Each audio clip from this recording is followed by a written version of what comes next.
I stared at my phone screen, watching the numbers blur as exhaustion pulled at my eyes. It was nearly midnight on a Wednesday, and I had just finished reviewing the quarterly projections for the pharmaceutical distribution company where I worked as a logistics coordinator. The empty coffee cup beside my laptop had long gone cold, but I barely noticed. This was my life now. Late nights, early mornings, and the constant hum of responsibility that never quite let me rest. My apartment in Austin reflected that reality. Clean but sparse, functional but impersonal. The furniture came from a discount warehouse, the art on the walls from a clearance sale at a home goods store. Everything screamed temporary, like I was still waiting for my real life to begin, even though I was 29 and had been supporting myself since college. My phone buzzed with a text from my father. Family meeting this Saturday. Important. Be there at 2 p.m. I sighed and set the phone face down on the coffee table. Family meetings meant one of two things. Someone needed money, or someone wanted to complain about not having enough money. Given that my father, Vincent, had retired early from his sales job 3 years ago and spent most of his time golfing with his buddies, I suspected it was the former.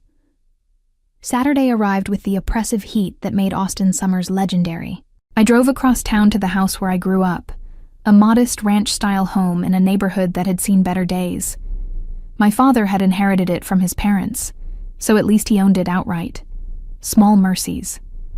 I found him in the living room, sprawled on the leather recliner that had molded itself to his shape over the years. My stepmother, Vanessa, perched on the sofa beside him, scrolling through her phone with manicured nails that clicked against the screen. She had married my father 5 years ago, 6 years after my mother passed away from cancer. I tried not to resent her, but she made it difficult. "There she is," my father said, not bothering to stand. "Right on time. That's my Alyssa, always responsible." The words should have felt like praise, but they landed like an obligation. "What's going on?" I asked, remaining standing near the doorway. My father exchanged a glance with Vanessa before clearing his throat. "We wanted to talk to you about a family vacation, something special. We found this amazing resort in Cancun, all-inclusive, beautiful beaches, the works. Thought it would be nice for all of us to spend some quality time together." I felt my stomach tighten. "That sounds nice, but I'm pretty swamped at work right now. We're in the middle of implementing a new inventory system and—" "You work too hard," Vanessa interrupted, her voice saccharine sweet. "You need to learn to relax, live a little. You're almost 30. Almost 30. The words hung in the air like an accusation. "When were you thinking?" I asked carefully. 3 weeks from now," my father said. "We already found the perfect dates. The resort has availability and the flights are reasonable. Well, reasonably expensive, but you know how it is." Something in his tone made my internal alarm start ringing. "And how much are we talking about?" My father waved his hand dismissively. "That's the thing. We want to do this right. No cutting corners, no budget accommodations. A real vacation. The kind we deserve." "Dad, how much?" He shifted in his chair, suddenly very interested in the television remote. "About $2,400 per person. So $7,200 total for the 3 of us." The number hit me like cold water. $7,200? "It's a lot, I know," Vanessa said quickly. "But when you break it down, it's really quite reasonable. 7 days, all meals included, premium drinks, spa access. I can't afford that right now," I said flatly. "I'm still paying off my car, and I just had to replace my water heater last month." My father's expression hardened. "Now, Alyssa, before you say no, hear us out. This is important. Family is important. We never get to spend time together anymore." "Because I'm working," I said, hearing the defensive edge in my voice. "Exactly," he said, as if I had just proven his point. "You're always working. When was the last time you took a real vacation? When was the last time you did something just for fun? I opened my mouth to respond, but nothing came. He was not entirely wrong. My last vacation had been a long weekend 2 years ago, and I had spent most of it sleeping and doing laundry.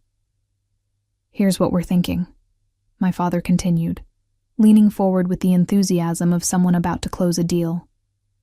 We each pay our own share, equal split. No handouts. No one feeling like they're being taken advantage of. Everyone contributes. Everyone's paying their share. That's fair, right? Don't expect handouts this time, Vanessa added with a pointed smile. The phrase struck me as odd. This time, as if I had been the one asking for handouts, when the reality was exactly the opposite.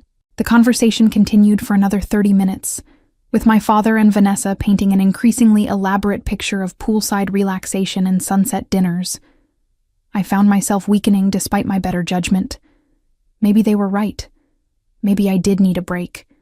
Maybe I was being too rigid, too focused on the practical concerns that consumed my daily life. Think about it, my father said as I prepared to leave. But don't think too long. We need to book by Monday to lock in these rates. I drove home in a daze, my mind churning through the numbers. $7,200 was more than I could comfortably spend, but it was not impossible. I had been saving for a rainy day, building up an emergency fund that currently sat at around $15,000. Taking out nearly half of it for a vacation seemed reckless, but the guilt was already working its way under my skin. When had I last spent real time with my father? When had I last done something purely for enjoyment rather than necessity? By Sunday evening, I had talked myself into it. I would go. I would pay my share. I would try to be less uptight, less focused on the future, more present in the moment. All the things that self-help articles and well-meaning friends always suggested. I texted my father. Okay, I'm in. Let me know what you need from me. His response came immediately. That's my girl. I'll handle the bookings. Just be ready to transfer your share when I ask. Monday morning arrived with a crisis at work, a shipping error that resulted in a delayed delivery of critical medications to a hospital network. I spent the entire day on the phone with carriers and suppliers, troubleshooting and problem-solving until my head pounded. By the time I got home at 7 p.m., I was exhausted. I had just changed into comfortable clothes when my phone chimed with a text from my father. Booked everything. Need your share ASAP. Sending payment request now. Before I could respond, my banking app notification appeared. My father had sent a payment request through the app we both used for occasional transfers. The amount made my breath catch. $7,200. I stared at the number, my finger hovering over the decline button. This was real now. This was money leaving my account. Money I had worked overtime to save. Money that represented security and stability. But it was also my father. My family. The only family I had left, really.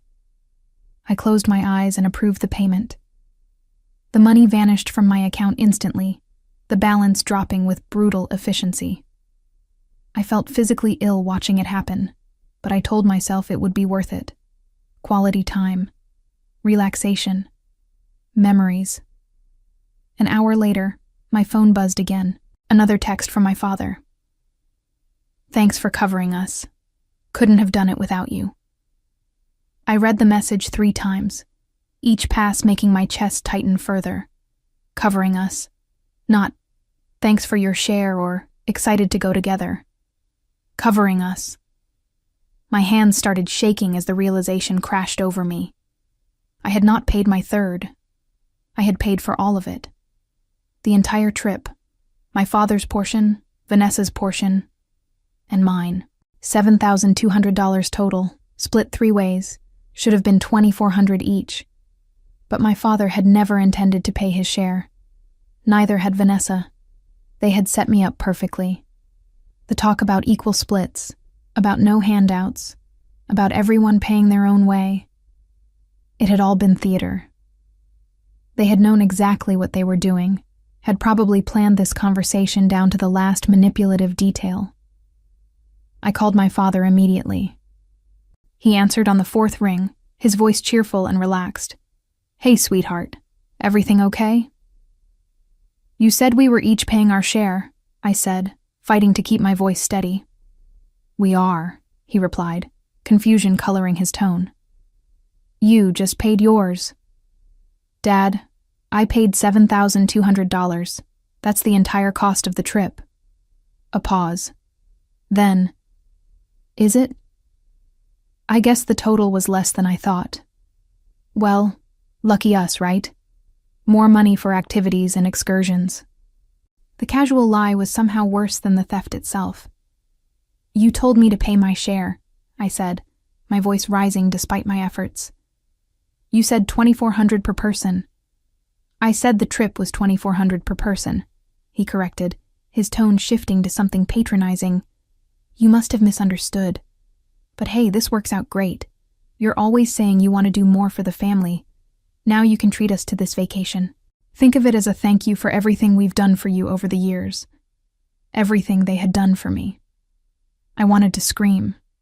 I wanted to list every time I had lent him money that was never repaid, every birthday he had forgotten, every promise he had broken. Instead, I heard myself say, "I want that money back." "What money? You authorized the payment, Alyssa. I didn't force you to do anything. You chose to be generous. Don't make this ugly now by asking for it back. That's not how family works. You lied to me." "I didn't lie about anything. You made assumptions. Not my fault if you didn't read carefully." His voice hardened. "Look, we're going on this trip. It's already booked, non-refundable. So you can either come with us, and we'll have a nice time, or you can stay home and pout about it. Your choice." He hung up before I could respond.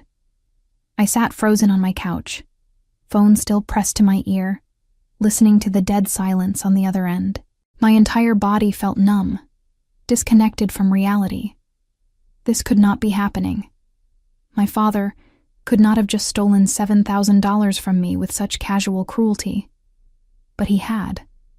And somehow, he had made it seem like I was the unreasonable one for being upset about it. I did not sleep that night. I lay in bed staring at the ceiling, watching shadows shift as car headlights swept past my window. My mind kept replaying the conversation, searching for the moment where I could have prevented this, the warning sign I should have seen. They had all been there, glaring in retrospect. The emphasis on equal payment, the pointed comment about no handouts, the urgency to book immediately. They had played me perfectly, and I had walked right into it. By Tuesday morning, I felt hollowed out, operating on autopilot as I went through my work routine. My colleague Jasmine noticed immediately when I arrived at the office. "You look terrible," she said bluntly, setting a fresh cup of coffee on my desk. "What happened?" Jasmine was one of the few people at work I considered a real friend. She was 3 years older than me, with a directness I appreciated and a built-in radar for detecting problems. We had started at the company around the same time and had bonded over late nights and impossible deadlines.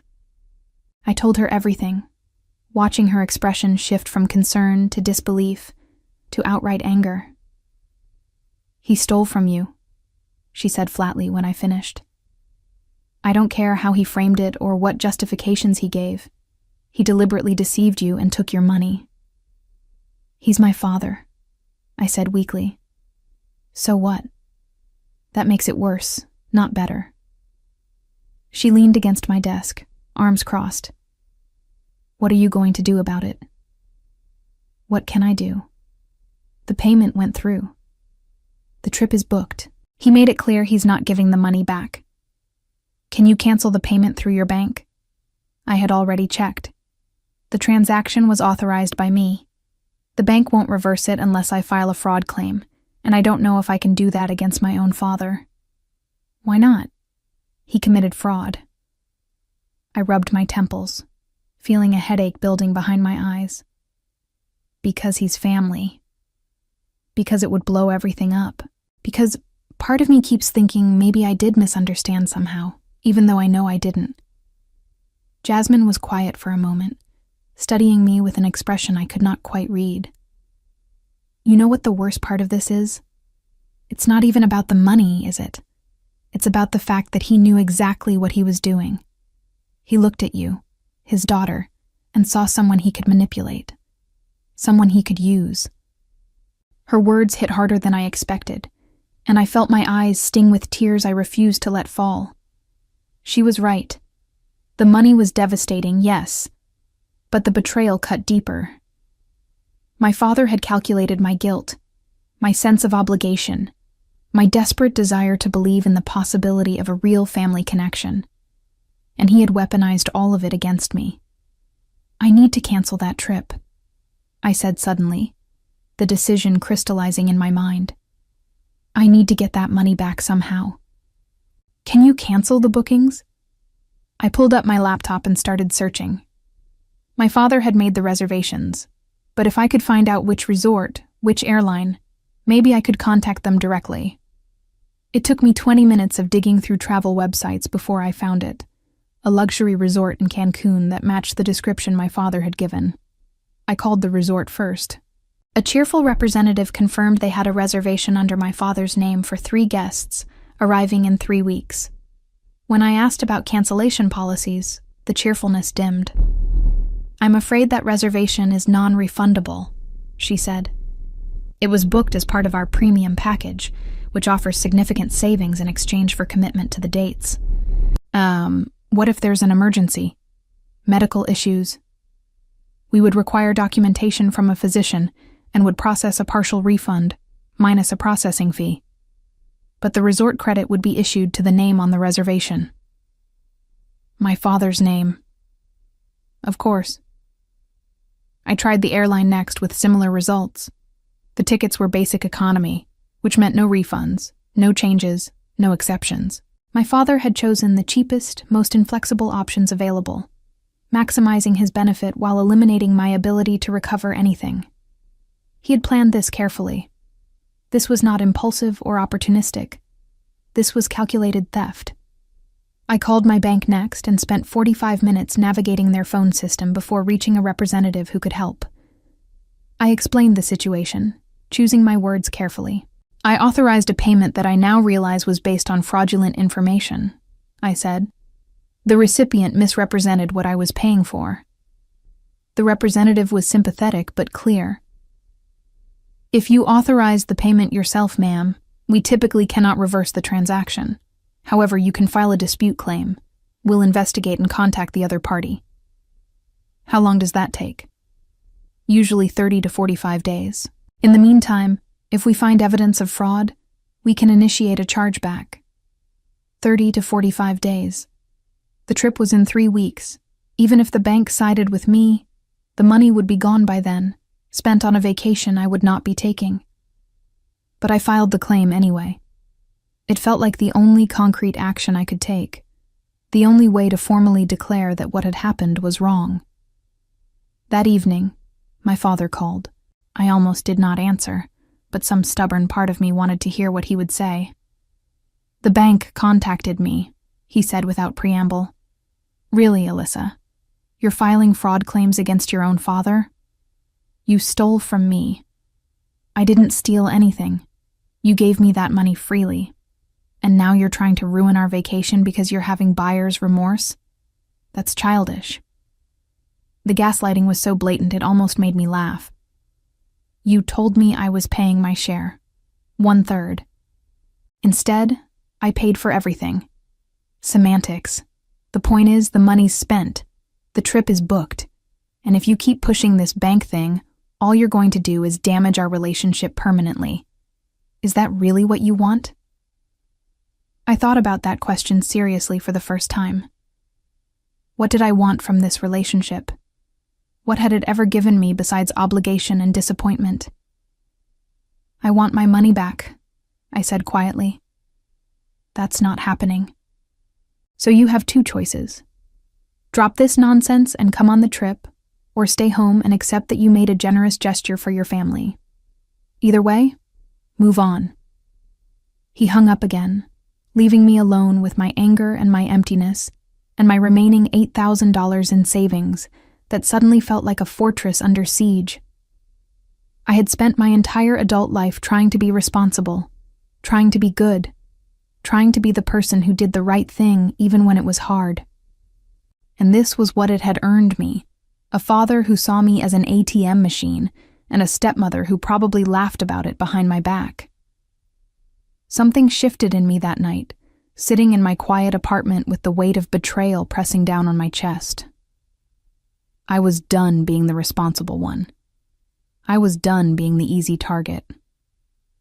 If my father wanted to treat this like a transaction, I would treat it like a transaction. And I would make damn sure I got what I paid for. The next morning, I woke with a clarity I had not felt in days. The anger remained, but it had transformed into something sharper, more focused. I was done being passive. If my father wanted to play games with my money, I would learn the rules and play them better. I started by documenting everything. I went through my text messages and saved screenshots of every conversation with my father about the trip. The initial message about the family meeting, his assurance that everyone would pay their share, his comment about no handouts.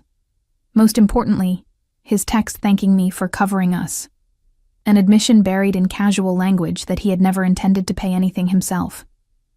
Next, I pulled my bank statements and highlighted the $7,200 transaction. I created a folder on my laptop labeled Cancun Trip and organized everything chronologically. If this became a legal matter, I wanted documentation that would stand up in court. But legal action felt like a nuclear option, something that would permanently destroy whatever remained of my relationship with my father. Part of me still hesitated, still clung to the possibility that this could be resolved without scorched earth tactics. I was naive. Wednesday afternoon, my phone rang with a call from Vanessa. I considered ignoring it, but curiosity won out. "Alyssa, honey, we need to talk," she said, her voice dripping with false concern. "Your father told me about this little misunderstanding with the payment." "There's no misunderstanding," I said evenly. "He lied to me about what I was paying for." "Oh, sweetie, I think you're being a bit dramatic. Your father would never deliberately deceive you. He loves you. We both do." She paused, and I could practically hear her recalibrating her approach. "Look, I know money is tight for you right now. Maybe we can work something out. How about we pay you back $1,000? That way you're not out quite so much, and we can all still enjoy the vacation together." $1,000 out of $7,200. I almost laughed at the audacity. "I paid for the entire trip," I said. "I want the entire amount back." "Well, that's just not realistic, is it? The bookings are made. The money is spent. We can't exactly unspend it." Her voice hardened slightly. "You need to be reasonable here. $1,000 is a generous offer. Most people wouldn't offer anything at all. Most people wouldn't steal from their family in the first place. That's a terrible thing to say." She sounded genuinely offended, as if I had committed some breach of etiquette by acknowledging reality. "We're trying to include you in family activities, and this is how you respond? With accusations and hostility?" "I'm not going on that trip," I said, "and I'm not dropping the dispute with my bank." Vanessa's tone shifted completely, all pretense of warmth evaporating. "Fine. But don't come crying to us when you're alone and miserable because you chose money over family. Your father has done everything for you, and this is how you repay him. You're ungrateful, Alyssa. You always have been." She hung up before I could respond, leaving me shaking with anger and something close to relief. The mask had finally dropped. No more pretense of caring, no more fake sweetness. Just the raw contempt that had probably been there all along. I called Jasmine immediately and told her about the conversation. $1,000, she repeated incredulously. They steal over $7,000 from you and offer $1,000 back like they're doing you a favor? She called me ungrateful. Of course she did. These people are textbook manipulators, Alyssa. They're following the script perfectly.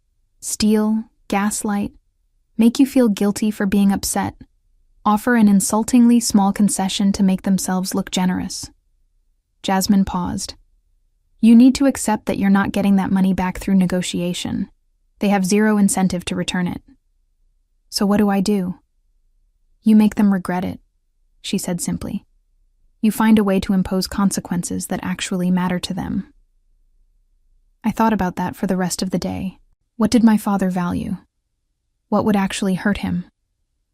Money was the obvious answer, but I had no access to his accounts, no way to recover what he had taken.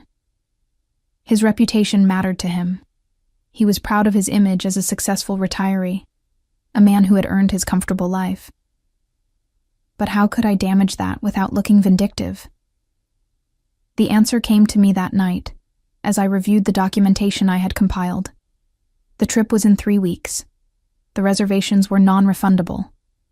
My father was counting on all of that, counting on the sunk cost to keep me quiet, to make me swallow my anger and pretend everything was fine. But what if the trip did not happen? Not for me. For them. I pulled up the resort's website and studied their policies carefully. Non-refundable reservations could still be canceled. You just did not get your money back. But more importantly, the reservation was in my father's name, using his credit card information on file. The confirmation emails had gone to his email address, but I had the reservation number. He had forwarded it to me days ago, back when he still needed me to believe we were all going together. I sat with my laptop open, cursor hovering over the resort's customer service contact form. What I was considering was probably illegal, definitely unethical. But was it any worse than what he had done to me? I closed the laptop without submitting anything. I was not ready to cross that line yet. But knowing I could, knowing I had that power, gave me a strange sense of control I had been lacking. Thursday brought a new development. My father called, and this time his voice carried a note of genuine concern. The bank is being persistent about this dispute, he said. They want documentation of what the payment was for. I need you to send them a statement saying this was a gift. It was not a gift. Alyssa, please, don't make this harder than it needs to be. If the bank reverses the payment, the resort is going to charge my card, and I don't have that kind of money available right now. The admission surprised me. You don't have $7,000? Not liquid, no. I'm not swimming in cash like you apparently think I am. He sighed heavily. Look, I'm sorry if you felt misled. That wasn't my intention. But what's done is done. Help me out here. Tell the bank it was a gift, and I promise I'll pay you back over time. $100 a month or something. $100 a month would take 6 years to repay. And I knew with absolute certainty that after the first month or two, the payments would stop, and I would be left with nothing but broken promises. No, I said. No. I'm not lying to the bank for you. You can deal with the consequences of your own actions. His voice went cold. You're really going to burn this bridge? You're willing to destroy our relationship over money? You destroyed it, I said quietly. You just expected me not to notice. I hung up before he could respond, my hands trembling but my resolve solid. Something had shifted irrevocably. I was no longer his compliant daughter, no longer the easy mark he could manipulate with guilt and obligation. Friday afternoon, I received an email from the bank. They had completed their preliminary investigation and determined that while the transaction was authorized, there was evidence of potential misrepresentation. They would be moving forward with a formal chargeback process, which meant my father's credit card would be charged for the disputed amount. I read the email 3 times, a mixture of vindication and anxiety churning in my stomach. This was real now. The bank was taking my side, which meant my father would face real financial consequences. My phone exploded with calls and texts within an hour. My father, Vanessa, even my Aunt Lauren, my father's sister, who I had not spoken to in over a year.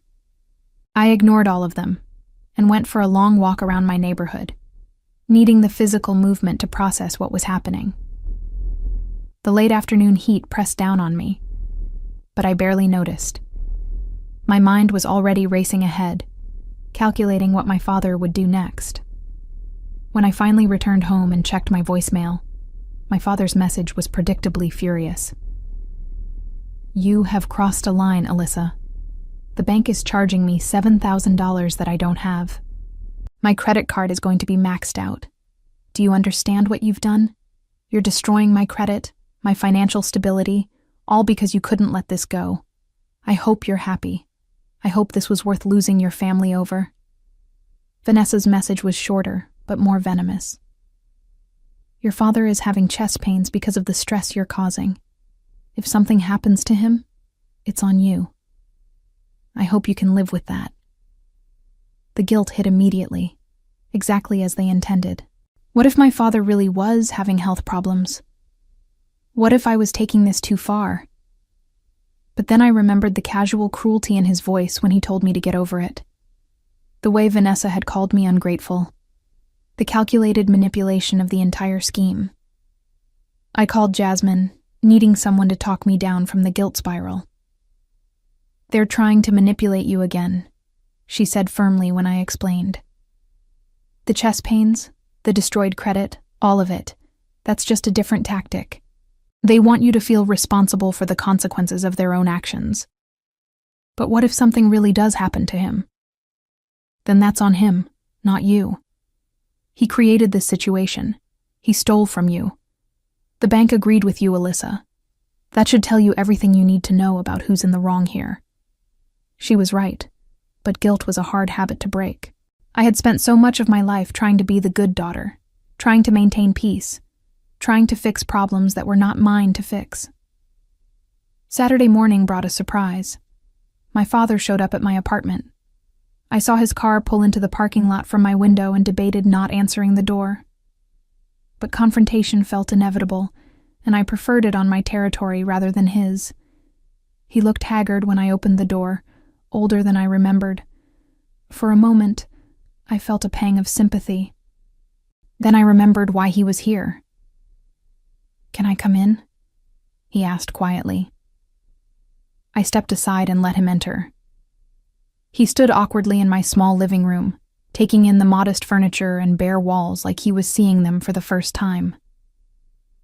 "You've never really invited me over," he said. "I didn't realize how small this place is." "It's what I can afford," I said evenly. He nodded, still not meeting my eyes. "Look, I came here to apologize. I handled this badly. I should have been clearer about the payment structure. I should have communicated better."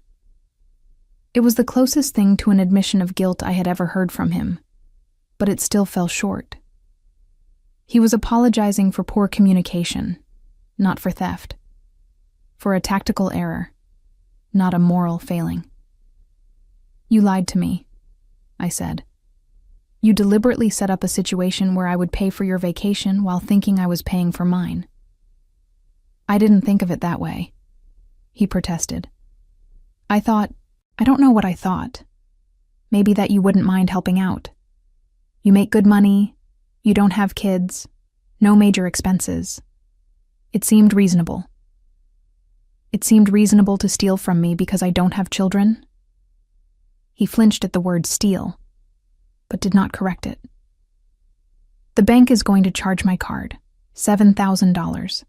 I don't have that money, Alyssa. My credit card is already carrying a balance. This is going to push me over the limit. I'll have to pay penalty fees, increased interest rates. It's going to spiral. Then you shouldn't have spent money you didn't have on a luxury vacation." "I thought it was covered," he said, and there it was, the core of his worldview. He had thought it was covered because he had thought I would simply accept being used. He had banked on my compliance, my guilt, my desperate desire to believe in the possibility of a real family. "I want you to understand something," I said, keeping my voice level despite the anger building in my chest. "What you did wasn't just about money. You looked at your own daughter and decided I was someone you could manipulate and exploit. You gambled that I would value keeping the peace more than I would value my own financial security and self-respect. And you know what? You almost won. I almost convinced myself to just accept it, because fighting back felt too hard, too messy, too much like giving up on the idea of having a real family. "We are a real family," he said weakly. "No, we're not. Real families don't treat each other like marks in a con. Real families don't steal and then get angry when caught." I moved to the door and opened it. "I think you should leave." He stood there for a moment, seeming to wrestle with whether to keep arguing. Finally, he walked to the door, pausing in the threshold. "If you go through with this chargeback, I won't be able to afford the trip," he said. "Vanessa and I were really looking forward to it. This was supposed to be special." "Then you shouldn't have based it on stolen money," I said, and closed the door in his face. I watched through the window as he walked back to his car, his shoulders slumped in defeat. Some part of me expected to feel triumphant, but I just felt tired. The next week passed in relative quiet. The bank finalized the chargeback, and $7,200 reappeared in my account. I stared at the balance for a long time, feeling something between relief and emptiness. I had won, technically. I had my money back, but my father's credit card had been charged, and he genuinely did not have the funds to cover it. The resort reservation remained in place, non-refundable but now impossible for him to actually use. I spent Sunday researching, falling down an internet rabbit hole of travel policies and credit card protection clauses. What I found was enlightening. Many credit cards offered trip cancellation insurance as a benefit, particularly for large purchases. If my father had used the right card and had a valid reason for canceling, he might be able to recover some of the cost. But more interesting was what I learned about resort policies. While the reservation was non-refundable, it could be transferred to another guest with sufficient notice and a modest administrative fee. The resort wanted their rooms filled. They did not particularly care who filled them. An idea began forming, audacious and probably vindictive, but satisfying in a way I had not felt in weeks. Monday morning, I called the resort. I explained that I was one of the guests on a reservation, but that there had been a family emergency, and the original party could no longer travel. I asked about the transfer policy. "We can transfer the reservation to different guests for a fee of $200, the representative explained. However, the original cardholder would need to authorize the transfer. "What if the original cardholder isn't available?" "Then I'm afraid we couldn't process the transfer without written authorization." I thanked her and hung up, the idea crystallizing further. I could not transfer the reservation myself, but I could make it impossible for my father to use it. That evening, I crafted an email to the resort. I wrote as my father, explaining that due to unforeseen circumstances, he needed to cancel the reservation effective immediately. I apologized for any inconvenience and confirmed that he understood the cancellation was non-refundable. I hovered over the send button for a long time, knowing that clicking it would cross a line I could not uncross. This was fraud, impersonation, possibly several other crimes I did not fully understand. But my father had committed fraud first. He had stolen from me with premeditation and without remorse. And now he was facing consequences he claimed would destroy him financially. Yet he still had not apologized sincerely or offered any real restitution. I clicked send. The confirmation email arrived within minutes. The reservation was canceled. No refund would be issued. The rooms were now available for other guests to book.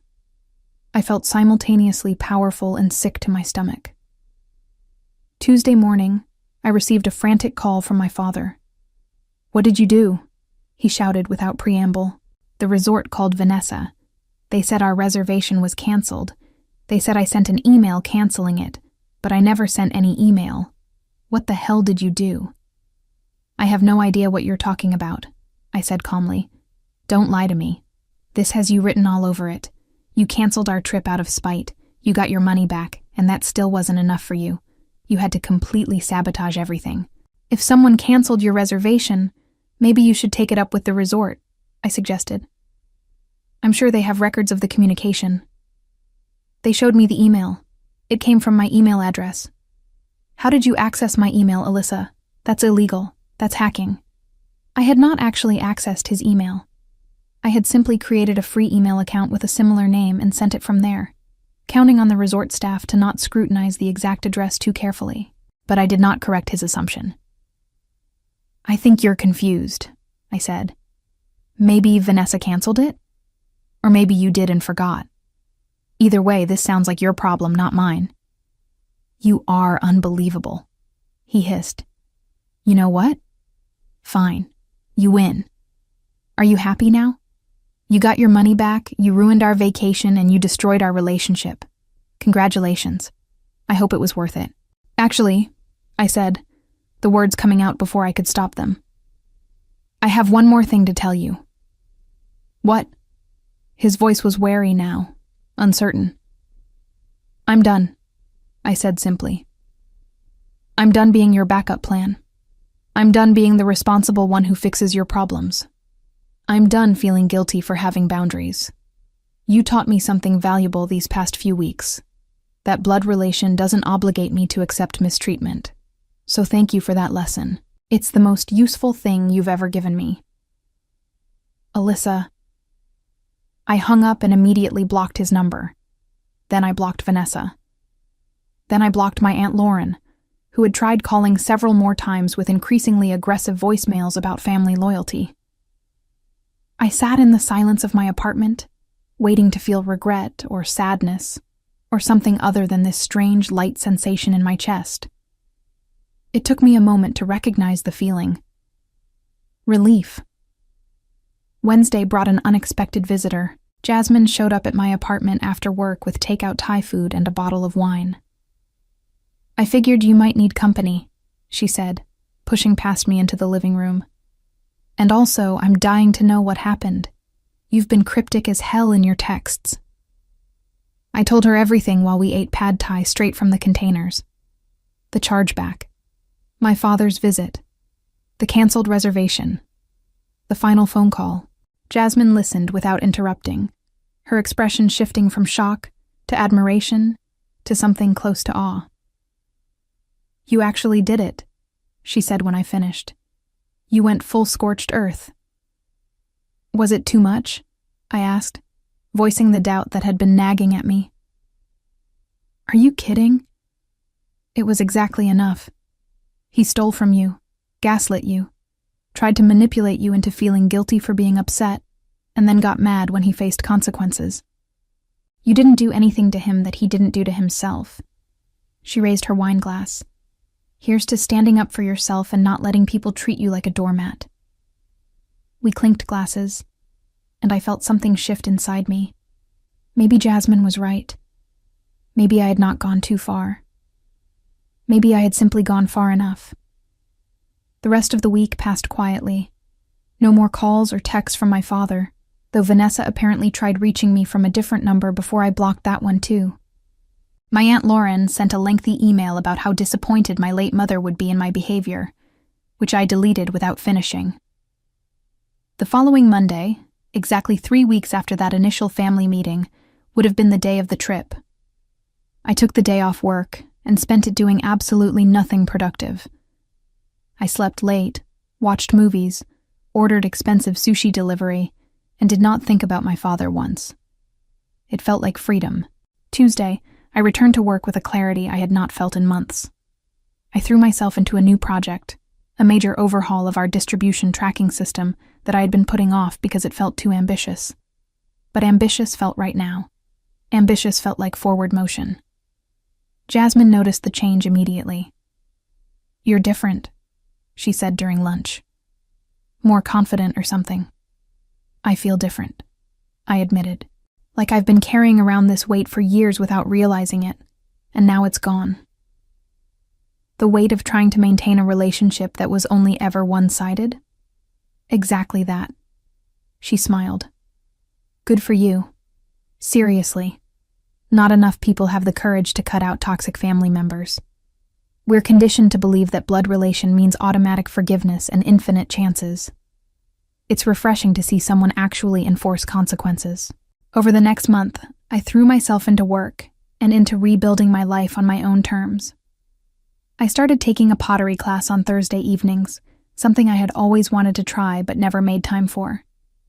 I went out with colleagues for happy hour instead of rushing home to an empty apartment.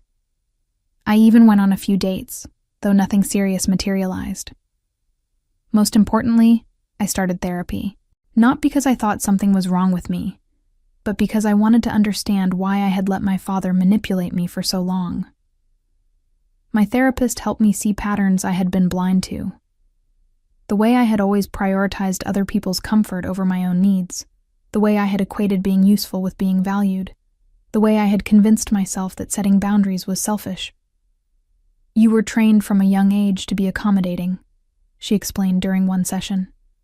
"And your father exploited that training. But here's what's important. You recognized it, and you stopped it. That takes real strength." 2 months after the canceled trip, I received a letter in the mail.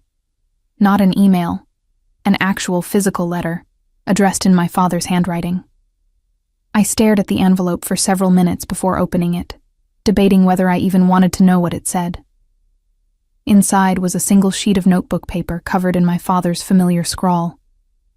"Alyssa, I know you probably don't want to hear from me, but I need you to understand what's happened since you decided to punish me. The chargeback destroyed my credit score. I had to close that credit card, and now I can't get approved for a new one. Vanessa is furious with me.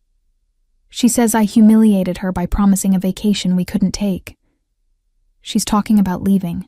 My friends keep asking why we didn't go on the trip, and I have to lie and say it was a scheduling conflict because I'm too embarrassed to tell them the truth. You did this.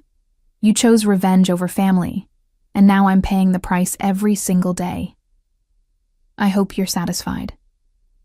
I hope destroying your father's life was worth whatever point you were trying to make. I raised you better than this." I read the letter twice, waiting for the guilt to hit. It did not come.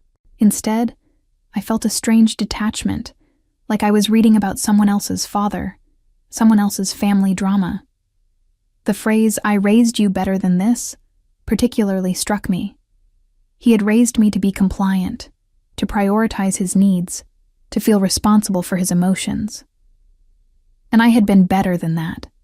I had been better than the role he had assigned me. I took a picture of the letter, filed it away with my other documentation, and threw the original in the recycling bin. Then I texted my therapist to schedule an extra session that week. "He's still trying to manipulate you," my therapist said, when I showed her the letter during our appointment. "Notice how there's no actual apology, no acknowledgement of what he did wrong. It's all about his suffering and your responsibility for that suffering." "I know," I said, "but part of me still wonders if I went too far. If canceling the reservation was crossing a line. Did he cross a line when he stole $7,000 from you?" "Yes." "Did he cross a line when he tried to make you feel guilty for being upset about it?" "Yes." "Then why are you holding yourself to a different standard than you hold him?" She leaned forward slightly. "Here's what I want you to consider. You didn't cancel that reservation to hurt him. You canceled it because he had already gotten your money through the chargeback, but he was still planning to benefit from the crime he committed. You were evening the scales, making sure he didn't profit from stealing from you. That's not revenge. That's justice." Her words settled something in me that had been restless since I clicked send on that email. Justice. Not revenge, not cruelty, but a simple refusal to let him benefit from hurting me. 3 months in, my father made one more attempt at contact. He showed up at my workplace during lunch hour, waiting in the parking lot until he saw me walking to my car. "Alyssa, please," he said, approaching quickly before I could retreat inside. "We need to talk." "No, we don't," I said, unlocking my car. 5 minutes. That's all I'm asking." I looked at him properly for the first time in months. He looked older, more worn. His clothes hung a little looser, his face was drawn, but his eyes held the same calculating expression I had come to recognize. the one that appeared when he wanted something. "You have 2 minutes," I said, not getting in the car, but not moving away from it either.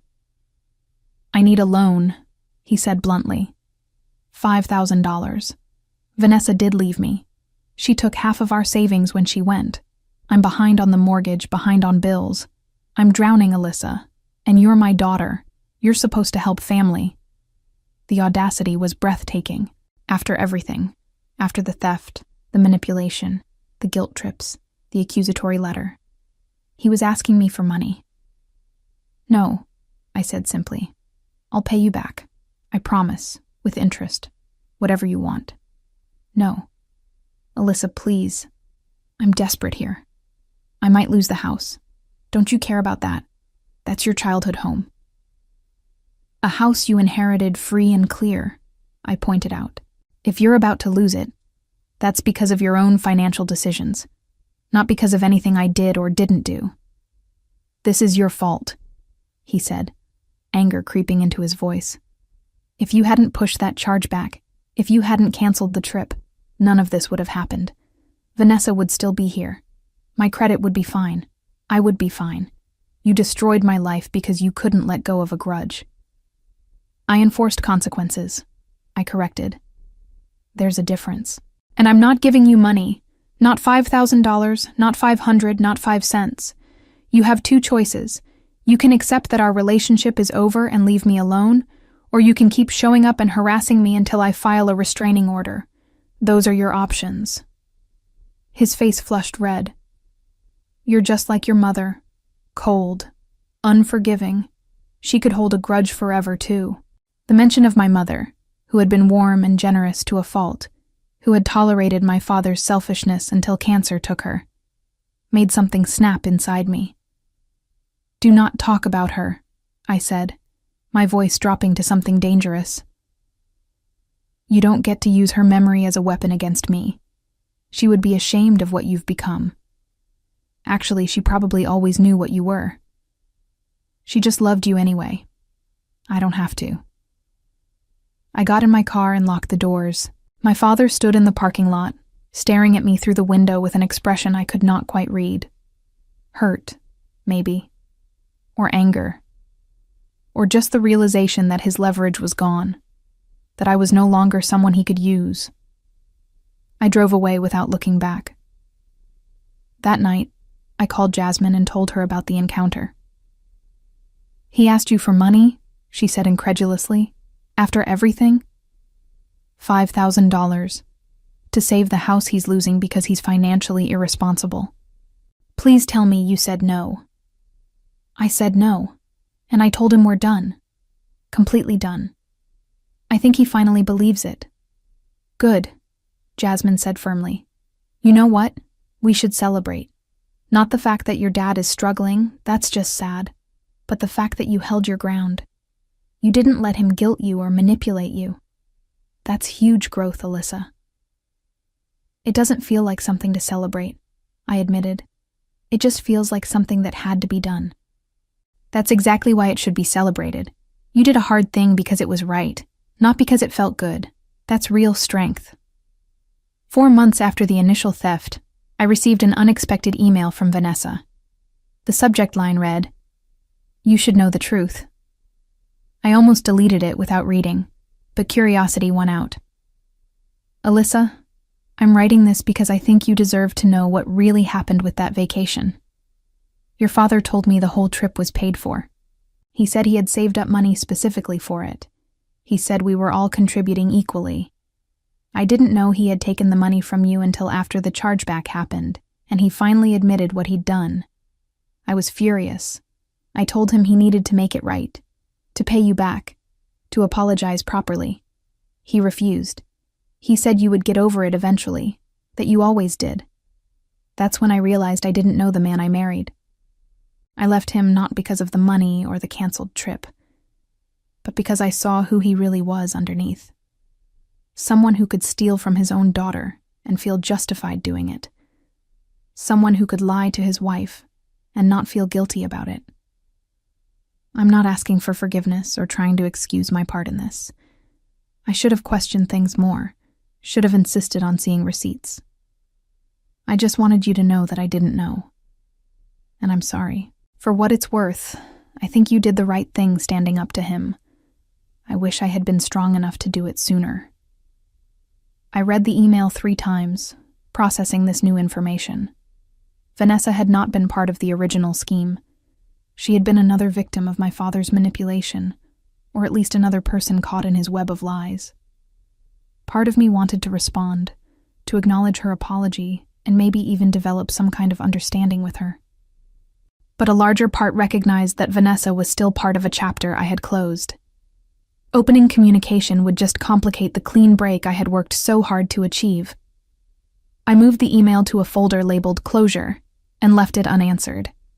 Work continued to be a source of satisfaction and growth. The distribution tracking system I had overhauled was performing beyond expectations, and my supervisor called me into her office one afternoon with news. "Corporate has noticed your work on the tracking project," she said, smiling. "They want to implement it across all our regional facilities, and they want you to lead the rollout." Seriously? I felt a surge of pride that had nothing to do with anyone else's validation. This was mine. I had earned it. Seriously. It comes with a promotion to senior logistics coordinator and a 20% salary increase. You'd be traveling more, working with teams across the country. I know that's a big change, but I think you're ready for it. I accepted immediately. The promotion felt like confirmation that I had been right to prioritize myself, to invest in my own growth rather than constantly managing my father's crises. That evening, I called Jasmine to share the news. "That's incredible," she said. "See? This is what happens when you stop letting toxic people drain your energy. You have room to actually succeed." She was right. For years, I had been operating at half capacity, always distracted by the next family emergency, always holding back resources in case my father needed something. Without that constant drain, I had flourished. 5 months in, I found out through a mutual acquaintance that my father had sold the house. Not to foreclosure, but a regular sale.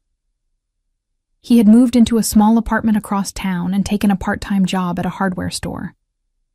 The information should have made me feel something: sympathy, satisfaction, vindication. But I felt nothing. He was simply someone who used to be part of my life and no longer was. My pottery class had evolved into a genuine hobby. I was terrible at it, producing lopsided bowls and uneven vases, but I loved it anyway. There was something meditative about working with clay, about creating something with my hands that had no practical purpose beyond existing. One Thursday evening, while I was struggling with a particularly stubborn piece that refused to center on the wheel, the instructor came over to help. "You're fighting it," she said gently. "Stop trying to force it into shape. Work with the clay, not against it." Her words resonated beyond pottery. I had spent so much of my life fighting against reality, trying to force my father into being someone he was not, trying to shape our relationship into something it could never be. Working with the clay meant accepting its properties, its limitations, its nature. Maybe that was what I had finally learned to do with my father. I had stopped fighting to make him someone he was not, and simply accepted what he had shown me: that he was selfish, manipulative, and incapable of putting my well-being above his own desires. And in accepting that, I had freed myself from the exhausting work of trying to change him. 6 months after everything started, I was sitting in my apartment on a Saturday morning when my phone rang with an unknown number. I almost did not answer, but something made me pick up. "Alyssa? It's Aunt Lauren." I had forgotten that I had blocked her. Apparently, she was calling from a different line. "What do you want?" I asked, ready to hang up immediately. "I wanted to apologize," she said quickly, as if afraid I would disconnect before she finished. "I've been talking to Vanessa. She told me what really happened with that vacation. I had only heard your father's version, and I believed him. I said terrible things to you, and I'm sorry. You were right to do what you did. He's my brother, and I love him. But he was wrong. You didn't deserve to be treated that way." The apology caught me off guard. Of all the people in my father's orbit, Aunt Lauren had been the most vocally critical of my actions.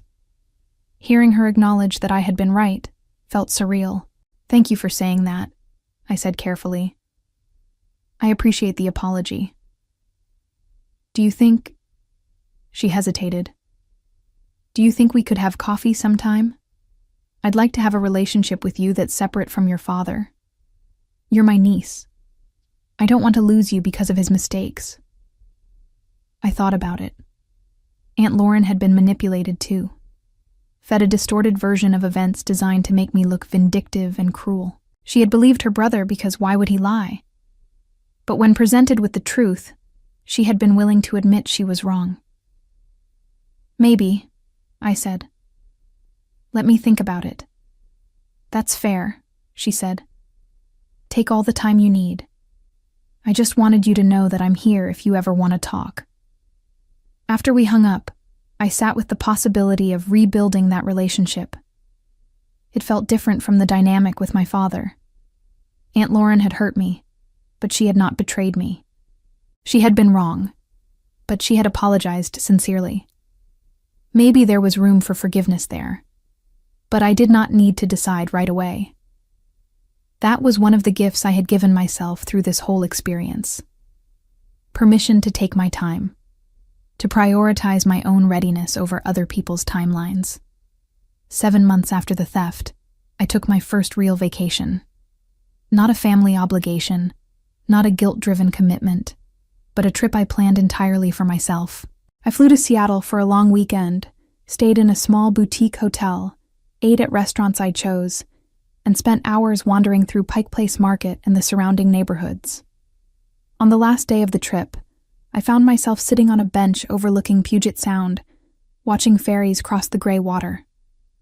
My phone buzzed with a work email, but I ignored it. For the first time in my adult life, I was fully present in a moment, without thinking about what I should be doing instead, who I should be helping, what crisis might be waiting for me at home. I thought about my father, briefly, and without pain. I wondered if he was okay, if he was managing his finances better, if he had learned anything from losing Vanessa and nearly losing his house. But the wondering was abstract, the way you might wonder about a stranger's life after a brief encounter. He was not my responsibility anymore. He never really had been, but I had believed he was for so long that it felt like truth. Letting go of that false responsibility had been the hardest and most necessary thing I had ever done. When I returned to Austin, I had coffee with Aunt Lauren. We met at a small cafe near my apartment, neutral territory with an easy exit if things went badly. But they did not. We talked for 2 hours, carefully at first, and then with increasing honesty. She told me about her own complicated relationship with my father, the ways he had borrowed money from her over the years and rarely paid it back, the promises he made and broke. "I enabled him too," she admitted. "I told myself I was helping family, but really I was just making it easier for him to avoid taking responsibility. When you stood up to him, it forced me to look at my own patterns. I've been in therapy for a few months now, working through it. Therapy has been really helpful for me too," I said, feeling a connection form between us. "It's hard work, but it's worth it." We agreed to stay in touch, to build something new that was not defined by my father or his dysfunction. It felt like reclaiming a piece of family that I had lost, not because it was gone, but because I had not known it could exist separately. 8 months in, I was promoted again, this time to regional logistics manager. The position came with an office, a substantial raise, and the respect of colleagues who valued my expertise. I celebrated by taking myself to an expensive steakhouse and ordering the most extravagant meal on the menu. No one to split the bill with, no one to feel guilty about outspending.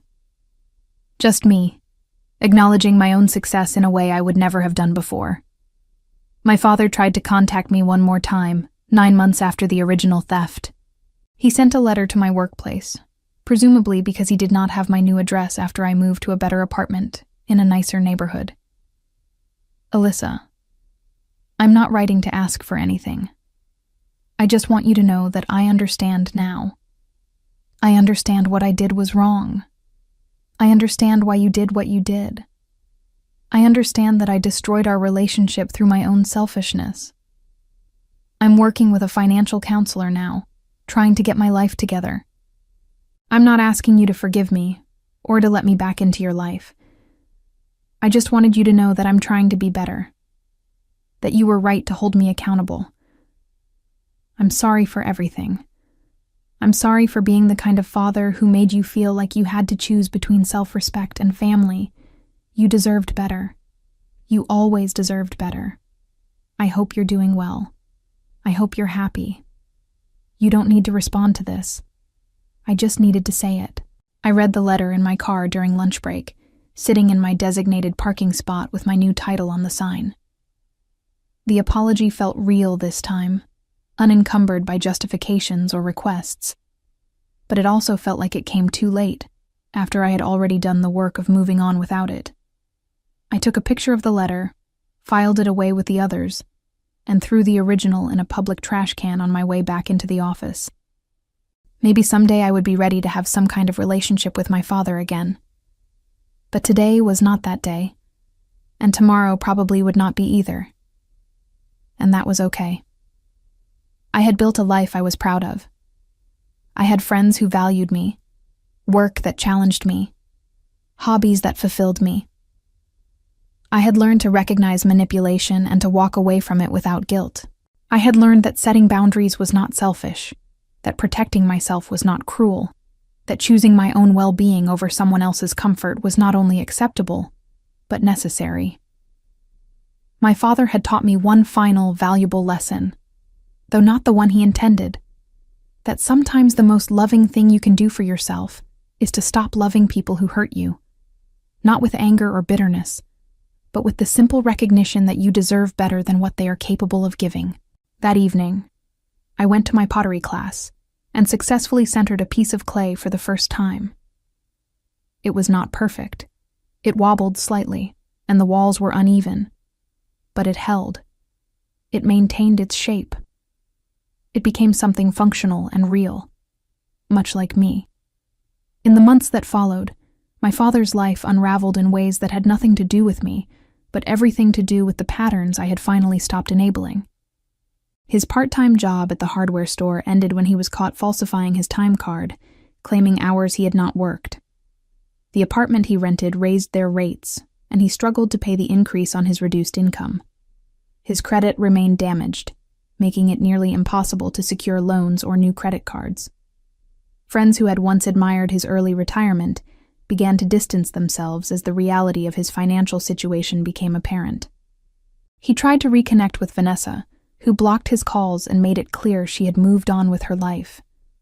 The small social circle he had built in retirement gradually shrank as people tired of his constant complaints and requests for financial help. He became, in essence, what he had always feared, alone and struggling, with no one willing to bail him out because he had exhausted everyone's goodwill through years of manipulation and broken promises. I built a life filled with people who celebrated my successes without trying to diminish them, who supported me without expecting payment for that support, who understood that real love did not come with strings attached. I learned that revenge was not about destroying someone else, but about refusing to be destroyed yourself. And sometimes, the sweetest revenge was simply living well and leaving the people who hurt you to face the consequences of their own actions without your intervention, without your rescue, without your continued participation in their dysfunction.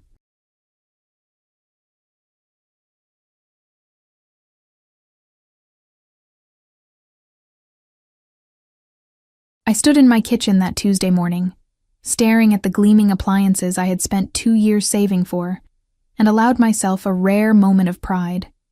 The espresso machine alone had cost $3,000, but every penny had been worth it. My name is Daisy.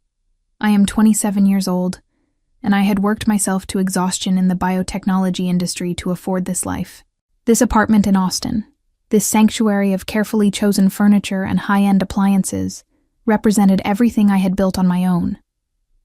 My father sat at my marble breakfast bar, sipping coffee from the machine he had just dismissed as unnecessary. He had arrived unannounced that morning, letting himself in with the spare key I now regretted giving him. His eyes wandered over my kitchen with that familiar expression of vague disapproval mixed with incomprehension. "You don't need expensive appliances since you're single," he said, shrugging as though he had just stated an obvious truth. "It's wasteful, really. When you get married, sure, but right now?" He gestured around my kitchen like it was decorated in excess. I forced a smile that didn't reach my eyes, my fingers tightening around my own coffee cup. "I bought them because I wanted them, Dad. I work hard. I deserve nice things. I'm just saying," he continued, oblivious to the tension in my voice. "Your brother is getting married next month. He and Vanessa are moving into their new house. They actually need quality appliances for entertaining, for building a family. You're just one person." There it was. The comparison I had heard my entire life. My brother Patrick, golden child, could do no wrong. At 31, he had drifted through 3 different careers, never quite finding his footing, always bailed out by our parents. Meanwhile, I had put myself through graduate school, landed a prestigious position as a research coordinator at a major biotech firm, and built a life I was proud of. None of it ever seemed to matter. "Patrick is an adult," I said carefully. "He can buy his own appliances." My father's expression hardened. "Family helps family, Daisy. You've always been so independent, so cold about these things. Your mother and I worry about you." Cold. The word struck like a slap. I was cold because I had boundaries. I was cold because I didn't hand over everything I worked for the moment someone asked. I was cold because I had learned, after years of watching my accomplishments be minimized while Patrick's failures were forgiven, that I could only rely on myself. "I need to get to the office," I said, setting down my cup. "I have a presentation at 9. He nodded, but didn't move to leave. "I'll lock up when I'm done. Your mother wanted me to measure your windows for those curtains she's making." I hesitated. Something felt off about this, about his casual presence in my space, but I was already running late. The presentation I was giving to our department heads about the new clinical trial protocols had consumed weeks of my life. I couldn't afford to be distracted. "Fine," I said, grabbing my bag. "Just make sure everything is locked when you leave." He raised his coffee cup in acknowledgement, and I walked out of my apartment, that uneasy feeling following me all the way to my car. The morning traffic through Austin was predictably terrible, giving me too much time to think. My father's words circled in my mind, mixing with older memories. The time I had graduated summa cum laude from university, and my parents had left my ceremony early to attend Patrick's amateur basketball game. The Christmas when I had paid off my student loans and announced it proudly, only to have the conversation immediately shift to Patrick's new girlfriend. The countless times I had achieved something significant, only to be met with lukewarm congratulations, followed by questions about when I would settle down, get married, give them grandchildren. I had learned to stop expecting recognition. I had learned to celebrate my victories alone, to find satisfaction in my own assessment of my worth. But it still hurt. That was the thing nobody told you about being the overlooked child. You could understand it intellectually, could even forgive it, but the hurt never quite went away. My office building rose against the Austin skyline, all glass and steel and promise. I had fought for my position here, had proven myself indispensable through sheer competence and long hours. My colleagues respected me. My boss trusted me with increasingly important projects. Here, I wasn't the cold, overly independent daughter. I was simply good at my job. The presentation went well. I fielded questions from the department heads with confidence, watching them nod as I explained the protocol modifications that would improve our trial efficiency by 30%. This was my element. This was where I belonged. Afterward, my supervisor, Judith, stopped me in the hallway. She was 50-something, sharp-eyed and brilliant, the kind of woman I aspired to become. "Excellent work in there," she said. "The board is going to love this. You're positioning yourself very well for the senior coordinator role." Pride bloomed warm in my chest. "Thank you. I've been working toward that." "I know you have," Judith said. "That's why you're going to get it. Keep doing what you're doing." I returned to my office feeling lighter than I had all morning. My father's dismissive comments seemed smaller in the face of this professional validation. Let him think my appliances were wasteful.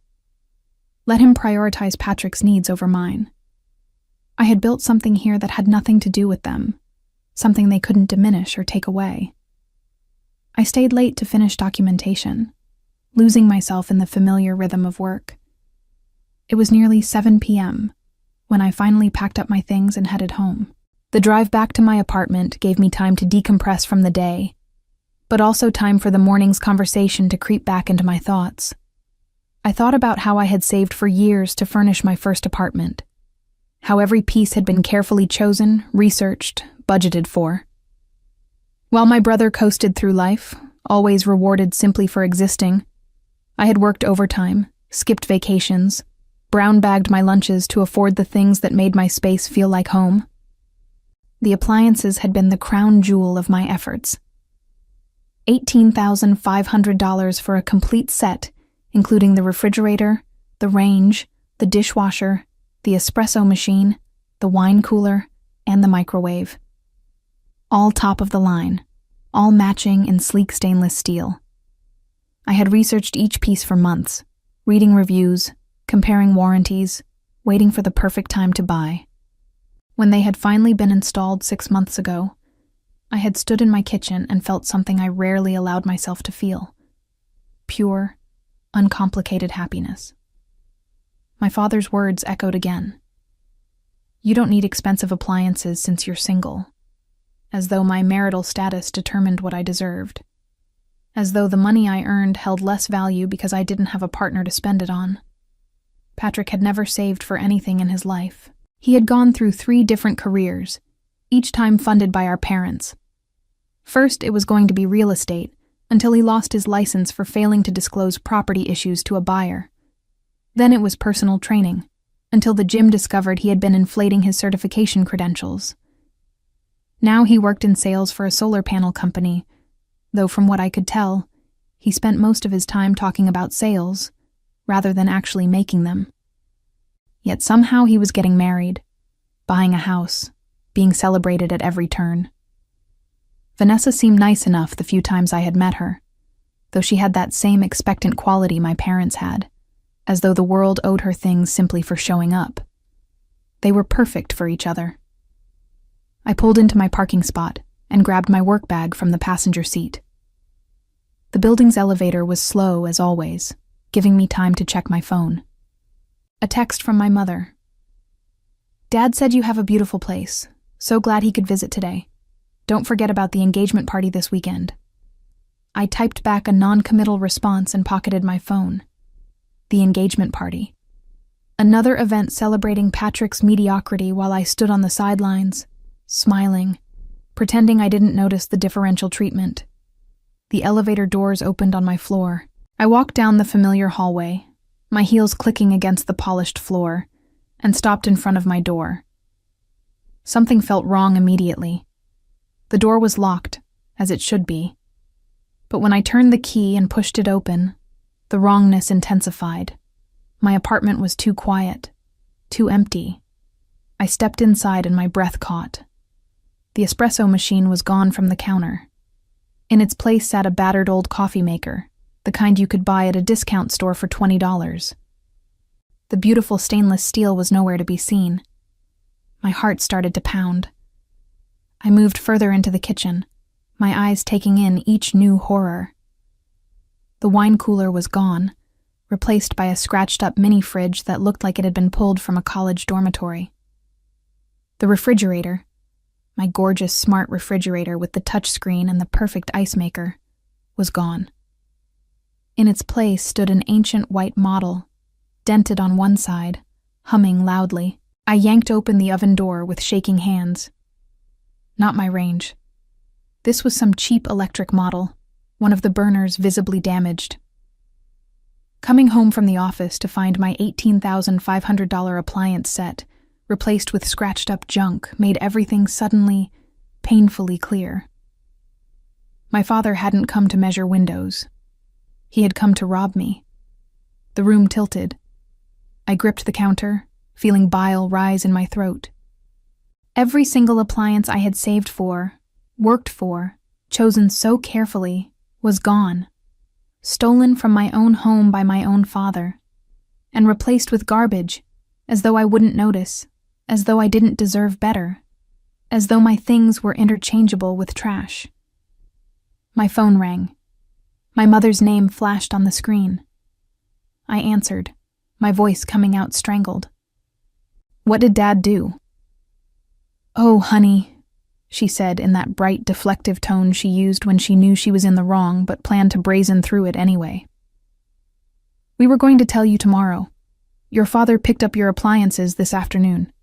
Patrick needs them for his new house, and you don't really need such expensive things. You're just one person."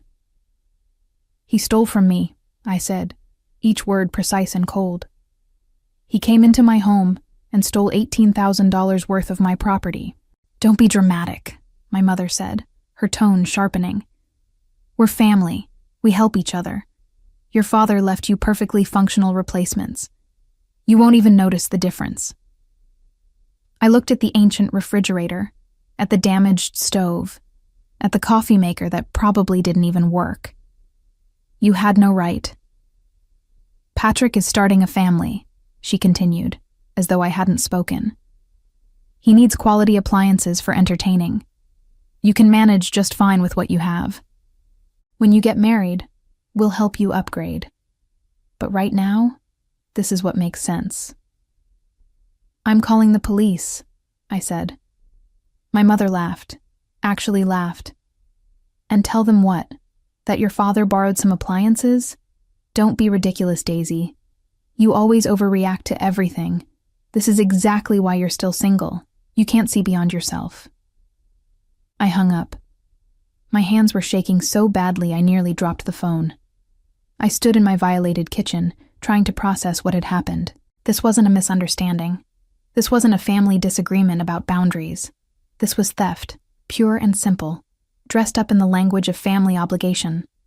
My father had used his key, his access to my home, to steal from me, and my mother was defending it. The front door opened behind me. I spun around, half expecting my father to return, but it was Patrick who walked in, that familiar cocky grin on his face. "Hey, sis," he said, looking around my apartment like he owned it. "Mom said you might be upset. I wanted to come talk to you before this got blown out of proportion." "Get out," I said. He held up his hands in mock surrender. "Come on, don't be like that. I just came from our new place. The appliances look amazing. They're going to be perfect for when we host Vanessa's family. You should see how the refrigerator fits in our kitchen layout. It's like it was meant to be there." Something in his tone, the casual entitlement, the complete lack of awareness of what he had taken from me, snapped something inside. "Those appliances were mine. I saved for 2 years to buy them. You have no right to them." "Dad said you wouldn't mind," Patrick said, his expression shifting to confused innocence. "He said you told him it was fine, that you wanted to help us out." "That's a lie, and you know it." He shrugged, settling onto my couch like he planned to stay. "Look, I get that you're upset, but this is what family does. We help each other out. You make good money, you can buy new appliances whenever you want. Vanessa and I are just starting out. We need the help." "You're 31 years old," I said, my voice rising despite my efforts to stay calm. "You have a job. You could have saved for your own appliances just like I did." "It's not the same," he said. "We have a mortgage, wedding expenses, all kinds of costs you don't have to worry about. You're just one person in a one-bedroom apartment. We're building a life together." There it was again, that phrase, just one person. As though my singleness made me less deserving, less important, less real. As though the life I had built meant nothing because I had built it alone. "I want my appliances back," I said. "Tomorrow, or I'm calling the police." Patrick laughed, the same dismissive sound my mother had made. "The police? For what? Dad has a key. You gave it to him. He came over. We moved some appliances around. There's no crime there. And good luck explaining to a judge why you're trying to get your own brother arrested for accepting a gift from your father. It wasn't Dad's gift to give. Legally?" Patrick leaned back, crossing his arms. "I'm not so sure about that. You might want to think carefully before you make this a big thing. Mom and Dad have done a lot for you over the years. It would be a shame to ruin your relationship with the whole family over some appliances." The threat was barely veiled. Fall in line or be cut off. Accept the theft or lose what little family connection remained. It was the same pattern that had played out my entire life, just escalated to a criminal level. "Get out of my apartment," I said again. "Fine," he said, standing. "But think about what I said. Is this really the hill you want to die on? Is it worth destroying the family over a refrigerator?" He left, and I locked the door behind him, then wedged a chair under the handle for good measure. I trusted nothing about my family anymore. They had proven they would come into my home, take what they wanted, and feel entitled to do so. I called my best friend Victoria, who worked in the legal department of a pharmaceutical company. She answered on the second ring. "I need a lawyer," I said.